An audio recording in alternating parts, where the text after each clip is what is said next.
Bismillahirrahmanirrahim. Pada kesempatan kali ini, saya akan melaksanakan tugas koneksi antar materi, kesimpulan dan refleksi modul 1.2. Saya Anindito SPD, calon guru penggerak Angkatan 8 Kota Cirebon.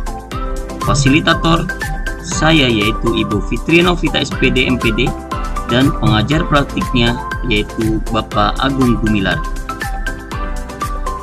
Untuk koneksi antar materi pada modul 1.2 ini, yang pertama berkaitan dengan peristiwa.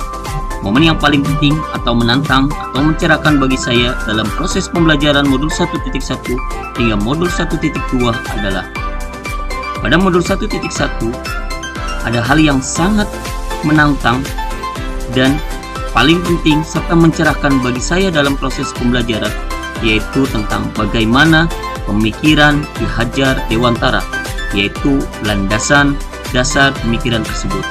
Yang pertama, menuntun kodrat anak. Kedua, pendidikan berpihak kepada anak. Ketiga, bukan tabula rasa. Keempat, budi pekerti. Kelima, tani. Keenam, tukang kebun kehidupan.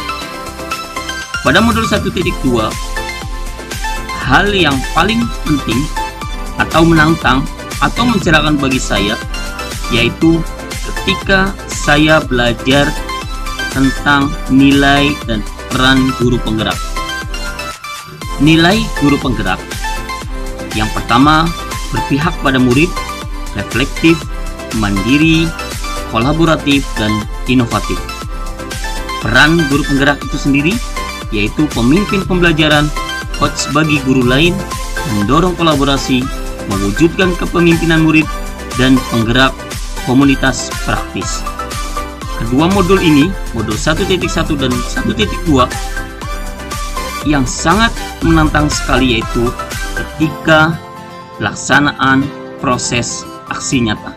Bagaimana pemikiran dasar dari Ki Hajar Dewantara dan nilai dan peran guru penggerak bisa diterapkan dalam keseharian.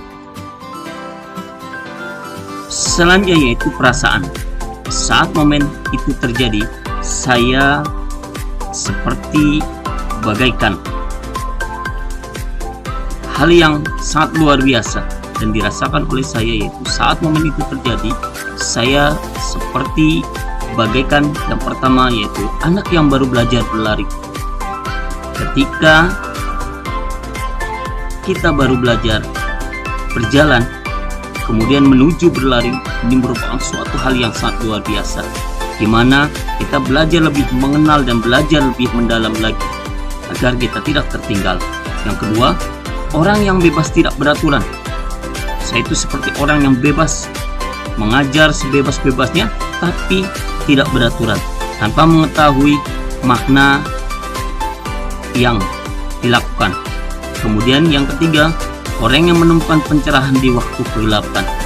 Dengan mengikuti kegiatan ini, menjadikan saya lebih mengerti dan lebih memahami tentang landasan dasar pemikiran Ki Hajar Dewantara, nilai dan peran dari guru penggerak. Kemudian yang keempat, yaitu bagaikan orang yang merasa masih jauh dari harapan pendidikan sehingga harus berubah. Inilah menjadi sebuah motivasi saya untuk terus berubah, memperbaiki kekurangan-kekurangan dan hal-hal yang belum saya miliki. Selanjutnya yaitu berkaitan dengan pembelajaran. Sebelum momen tersebut terjadi, saya berpikir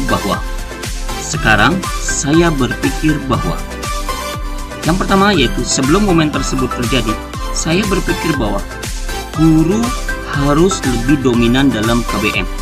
Apapun semua yang dilakukan adalah harus terpusat di guru. Kemudian yang kedua, siswa adalah sama secara karakteristik.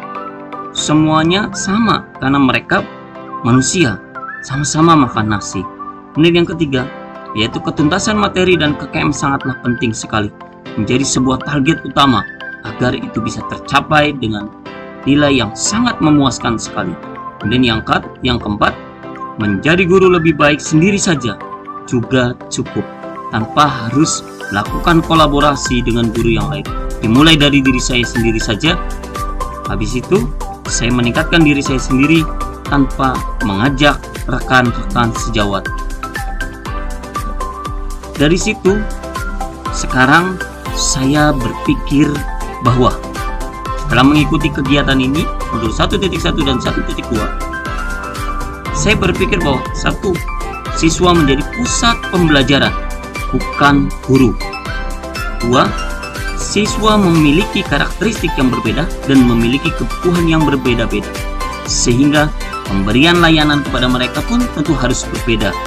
Yang ketiga, materi dan KKM bukanlah menjadi tujuan utama, tapi bagaimana menjadikan siswa yang seutuhnya, yaitu siswa yang merdeka, mandiri, bisa mengerjakan sendiri, bebas memilih, dan didorong oleh keinginan diri sendiri, sehingga menjadi manusia yang mampu memanusiakan manusia.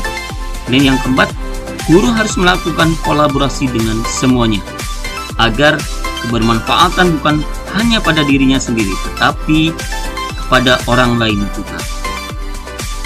Selanjutnya yaitu penerapan ke depan rencana. Apa pengembangan diri yang sederhana, konkret, dan rutin yang dapat saya lakukan sendiri dari sekarang untuk membantu menguatkan nilai-nilai dan peran saya sebagai guru penggerak. Pada peristiwa ini, tentunya dalam pengembangan di masa depan yang dalam bentuk sederhana, konkret, dan rutin, yang pertama yaitu menyiapkan pembelajaran yang kooperatif, bebas, berpihak kepada murid, dan menyenangkan. Yang kedua, terus belajar, mengembangkan kompetensi diri di zaman yang semakin cepat berkembang dan maju seperti saat ini. Yang ketiga, melakukan kolaborasi dengan siswa, teman sejawat, dan orang tua agar terciptanya pembelajaran yang menyenangkan yang sesuai dengan kebutuhan mereka. Terima kasih. Kesuwun, salam bahagia. Itulah koneksi antar materi yang bisa saya laksanakan. Terima kasih.